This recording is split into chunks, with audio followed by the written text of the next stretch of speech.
ಚುನಾವಣಾ ಕಣದಿಂದ ದಿಂಗಾಲೇಶ್ವರ ಶ್ರೀಗಳು ಹಿಂದೆ ಸರಿದಿದ್ದಾರೆ. ಇವತ್ತು ನಾಮಪತ್ರವನ್ನ ವಾಪಸ್ ಪಡೆದಿದ್ದಾರೆ ದಿಂಗಾಲೇಶ್ವರ ಶ್ರೀಗಳು. ಧಾರವಾಡದ ಪಕ್ಷೇತರ ಅಭ್ಯರ್ಥಿಯಾಗಿ ನಾಮಪತ್ರ ಸಲ್ಲಿಸಿದ್ರು. ಯಾವುದೇ ಕಾರಣಕ್ಕೂ ನಾನು ಚುನಾವಣಾ ಕಣದಿಂದ ಹಿಂದೆ ಸರಿಯಲ್ಲ ಅಂತ ಹೇಳಿದ್ರು. ಆದ್ರೆ ಇವತ್ತು ನಾಮಪತ್ರವನ್ನ ವಾಪಸ್ ಪಡೆದಿದ್ದಾರೆ ದಿಂಗಾಲೇಶ್ವರ ಶ್ರೀಗಳು. ಪಕ್ಷೇತರ ಅಭ್ಯರ್ಥಿಯಾಗಿ ನಾಮಪತ್ರವನ್ನ ಸಲ್ಲಿಸಿದ್ರು. ಸ್ಪರ್ಧೆಯಿಂದ ಹಿಂದೆ ಸರಿದ್ರಿಂದ ಅಖಾಡದಲ್ಲಿ ನೇರವಾದಂತಹ ಫೈಟ್ ಇದೆ. ಧಾರವಾಡ ಪಕ್ಷೇತರ ಅಭ್ಯರ್ಥಿಯಾಗಿ ನಾಮಪತ್ರವನ್ನ ದಿಂಗಾಲೇಶ್ವರ ಶ್ರೀಗಳು ಸಲ್ಲಿಸಿದ್ರು. ನಾಮಪತ್ರ ವಾಪಸ್ಗೆ ಒತ್ತಡ ಬಂದಂತ ಹಿನ್ನೆಲೆ ಈ ನಿರ್ಧಾರವನ್ನ ತೆಗೆದುಕೊಂಡಿದ್ದಾರೆ. ಇನ್ನು ಕೈ ನಾಯಕರ ಜೊತೆ ದಿಂಗಾಲೇಶ್ವರ ಶ್ರೀಗಳು ರಹಸ್ಯ ಸಭೆಯನ್ನ ಕೂಡ ನಡೆಸಿದ್ರು. ಸಂತೋಷ್ ಲಾಡ್, ವಿನೋದ್ ಅಸೂಟಿ ಸಮ್ಮುಖದಲ್ಲಿ ಚರ್ಚೆ ಆಯಿತು. ಹುಬ್ಬಳ್ಳಿಯ ಖಾಸಗಿ ಹೋಟೆಲ್ನಲ್ಲಿ ಮಾತುಕತೆ ನಡೀತು. ಡಿಕೆ ಶಿವಕುಮಾರ್ ಅವರು ಕೂಡ ಇದ್ರ ಬಗ್ಗೆ ಮಾತನಾಡಿದ್ರು.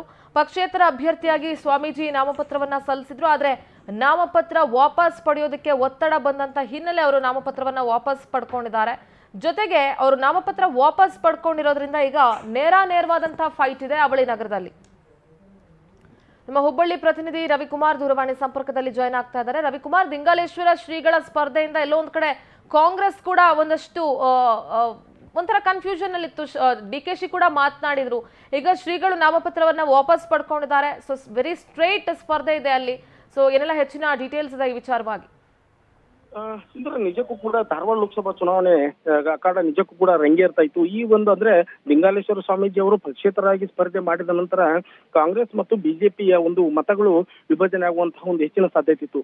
ಇವೆಲ್ಲವುಗಳ ನಡುವೆ ನಿನ್ನೆ ರಾತ್ರಿ 1 ಗಂಟೆಯವರೆಗೂ ತಡ ನಡೆದಂತಹ ಒಂದು ರಹಸ್ಯ ಮಾತುಕತೆ ಮತ್ತು ಇವತ್ತು ಬೆಳಿಗ್ಗೆ ಸಚಿವ ಸಂತೋಷ್ ಲಾಡ್ ಅವರ ನೇತೃತ್ವದಲ್ಲಿ ನಡೆದಂತಹ ಮಾತುಕತೆಯ ಬೆನ್ನಲ್ಲೇ ದಿಂಗಾಲೇಶ್ವರ ಶ್ರೀಗಳು ಸದ್ಯ ಈ ಒಂದು ನಾಮಪತ್ರವನ್ನ ಅಂದ್ರೆ ಧಾರವಾಡ ಲೋಕಸಭಾ ಚುನಾವಣೆ ಅಖಾಡದಿಂದ ಹಿಂದೆ ಸರಿಯುವ ಮಾತುಗಳನ್ನು ಹೇಳಿದ್ದಾರೆ. ಸದ್ಯ ಇವರು ಕೂಡ ಇವರ ಬೆಂಬಲಿಗರನ್ನ ಕಳಿಸಿ ನಾಮಪತ್ರವನ್ನ ಹಿಂದೆ ತೆಗೆದುಕೊಂಡಿದ್ದಾರೆ. ಹೀಗಾಗಿ ಈ ಒಂದು ಪಕ್ಷೇತರವಾಗಿ ನಾನು ಸ್ಪರ್ಧೆ ಮಾಡಿದಂತ ದಿಂಗಾಲೇಶ್ವರ ಅವರು ಸದ್ಯ ಈ ಒಂದು ಅಖಾಡದಿಂದ ಹಿಂದೆ ಸರಿದಿದ್ದು, ಹೀಗಾಗಿ ಕಾಂಗ್ರೆಸ್ ಮತ್ತು ಬಿಜೆಪಿ ಎರಡೂ ಪಕ್ಷಗಳ ನಡುವೆ ಧಾರವಾಡ ಲೋಕಸಭಾ ಚುನಾವಣೆ ಅಖಾಡ ಈ ನೇರವಾದಂತಹ ಒಂದು ಸ್ಪರ್ಧೆ ಏರ್ಪಟ್ಟಿದ್ದು, ಈ ನಂತರ ದಿಂಗಾಲೇಶ್ವರ ಸ್ವಾಮೀಜಿ ಅವರು ಈಗ ಸದ್ಯಷ್ಟೇ ನಾಮಪತ್ರವನ್ನು ಹಿಂದೆ ತೆಗೆದುಕೊಂಡಿದ್ದು, ಮುಂದೆ ಅವರು ಯಾವ ನಿರ್ಧಾರವನ್ನು ಕೈಗೊಂಡಿದ್ದಾರೆ, ಏನು ಹೇಳಿದ್ದಾರೆ ಎಂಬುದು ಸಾಕಷ್ಟು ಕುತೂಹಲ ಮೂಡಿಸಿದೆ. ಸಿಂಧೂರ.